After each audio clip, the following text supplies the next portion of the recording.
അത് ഞങ്ങളന്ന് ഷൂട്ട് ചെയ്ത് ഒരു ലൈറ്റ് വെച്ചാണ്. അന്ന് അവിടെ അത്രയും ലൈറ്റ് വയ്ക്കാനുള്ള ഓപ്ഷൻ അവിടെ ഇല്ലായിരുന്നു. ആ കിച്ചൺ സൈഡെല്ലാം നല്ല കൺജസ്റ്റഡ് ആയിരുന്നു. സോ ഞങ്ങൾ മാക്സിമം ട്രൈ ചെയ്ത് 2-3 ലൈറ്റ് വയ്ക്കാൻ പറ്റുമോ എന്ന് ഞങ്ങൾ മാക്സിമം നോക്കി. അപ്പം ഞാനും എൻ്റെ ടീം കൂടെ പ്ലാൻ ചെയ്തു ആ ഒരു ലൈറ്റ് വെച്ച് നമുക്ക് എങ്ങനെ ഒരു സിനിമാറ്റിക് വീഡിയോ എടുക്കാം എന്ന് ഞങ്ങൾ ടീം ഇരുന്ന് പ്ലാൻ ചെയ്തപ്പോൾ ഞങ്ങൾക്ക് തോന്നിയൊരു ഐഡിയയാണ് ഒരു സോഫ്റ്റ് ബോക്സിൽ മാക്സിമം ഗ്രിഡെല്ലാം യൂസ് ചെയ്ത് ഒരു വീഡിയോ നമുക്ക് ചെയ്യാം. ആ ടൈമിൽ കിച്ചണിൻ്റെ സൈഡിലാവുമ്പം എല്ലാം സ്റ്റീല് ടൈപ്പ് ഐറ്റംസാണ് വരുന്നത്. ആ ഒരു ഇത് ഞങ്ങൾക്കൊരു എന്തു പറയാൻ ഒരു എളുപ്പമായി മാറി.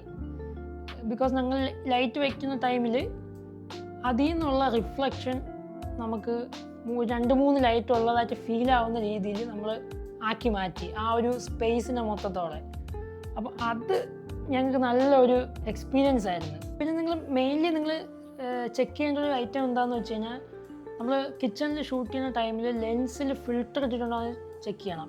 അല്ലാന്നുണ്ടെങ്കിൽ നമ്മൾ ഈ കിച്ചണിൻ്റെ എണ്ണയെല്ലാം തിളക്കുന്ന ടൈമിൽ ലെൻസിൽ ഇത് സ്പ്രെഡായി കഴിഞ്ഞാൽ അവിടെ ഇരുന്ന് ഫംഗസ് പോലുള്ള ഐറ്റംസ് അത് സാധാരണ ഉണ്ടാവും, അല്ലാതെ റിമൂവ് ചെയ്യാൻ പറ്റില്ല. കാരണം ഈ ചൂടായിട്ട് വീഴുന്ന ടൈമിൽ ഇത് അവിടെ പറ്റിപ്പിടിക്കും അത്രയും ഫാസ്റ്റിൽ തന്നെ. അതുകൊണ്ട് നിങ്ങളൊരു കാര്യം ചെയ്യുക, എപ്പോഴും ലെൻസിൽ ഒരു ഫിൽറ്റർ യൂസ് ചെയ്യുക. ആ ഫിൽറ്റർ ഏതാണെന്ന് ഏകദേശമുള്ള എല്ലാവർക്കും അറിയാം. ഞാൻ ജസ്റ്റ് വേണമെങ്കിൽ ഇതിൻ്റെ താഴെ കമൻറ്റിൽ ഇട്ടേക്കാം അത് ഏത് ഫിൽറ്ററാണെന്നുള്ളത്. സിനിമാറ്റിക്കായിട്ട് എങ്ങനെ വീഡിയോ എടുക്കണമെന്നുള്ളത് ആദ്യം നിങ്ങൾ കിച്ചണിലെ എല്ലാ ലൈറ്റും ഓഫ് ചെയ്യണം. ഓഫ് ചെയ്തതിന് ശേഷം എവിടെയാണ് നിങ്ങൾക്ക് സ്പോട്ട് ആ സ്പോട്ട് ലൈറ്റ് വയ്ക്കുക, റിഫ്ലക്ഷൻ നോക്കുക, വേറെ ഒന്നും നോക്കണ്ട, ഷൂട്ട് ചെയ്യുക. പക്കാ സിനിമാറ്റിക്കായിട്ട് സാധനം കിട്ടും. പിന്നെ കളറിങ്ങിൻ്റെ കേസ് സിമ്പിളാണ്. പക്ഷേ എന്താണെന്ന് വെച്ച് കഴിഞ്ഞാൽ നിങ്ങൾ ആ സിറ്റുവേഷനിൽ എങ്ങനെ ലൈറ്റ് വയ്ക്കുന്നോ അതുപോലെ ഇരിക്കുള്ളൂ കളറ്. അല്ലാതെ നിങ്ങൾ അവിടെ നിന്ന് എടുത്തിട്ട് ഇവിടെ കൊണ്ടുവന്ന് കളർ ചെയ്യാമെന്ന് വിചാരിച്ചാൽ ഒന്നും നടക്കില്ല.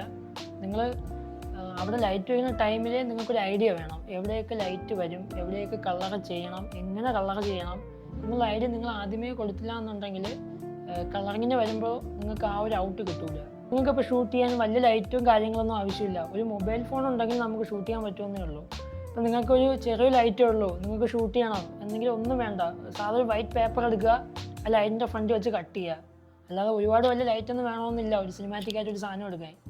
പിന്നെ ഇപ്പം ഞാൻ പറഞ്ഞ ഈ ഒരു വീഡിയോ ഏകദേശമുള്ള എല്ലാ പേർക്കും അറിയാം, അറിയാത്ത കുറച്ച് ആൾക്കാരേ ഉള്ളൂ, അവർക്ക് എന്തായാലും മനസ്സിലാവും എന്നെനിക്ക് തോന്നുന്നു. ഞാൻ എൻ്റെ ഒരു ശൈലിയിലാണ് ഈ കാര്യങ്ങളെല്ലാം പറഞ്ഞു തന്നത്. പിന്നെ എന്താണെന്ന് വെച്ച് കഴിഞ്ഞാൽ ഇതിൻ്റെ കളറിങ്ങിൻ്റെ വീഡിയോ ഞാൻ എന്തായാലും നിങ്ങൾ കാണിച്ചു തരാം, സിമ്പിളായിട്ട് എങ്ങനെയാണ് കളർ ചെയ്യുക എന്നുള്ളത്. നിങ്ങൾ ജസ്റ്റ് ഇതൊന്ന് നോക്കി വെച്ചോ. ഇത്രയുള്ള വീഡിയോ ഞാൻ അടുത്ത വീഡിയോ ഇടാം, കണ്ടു നോക്കും.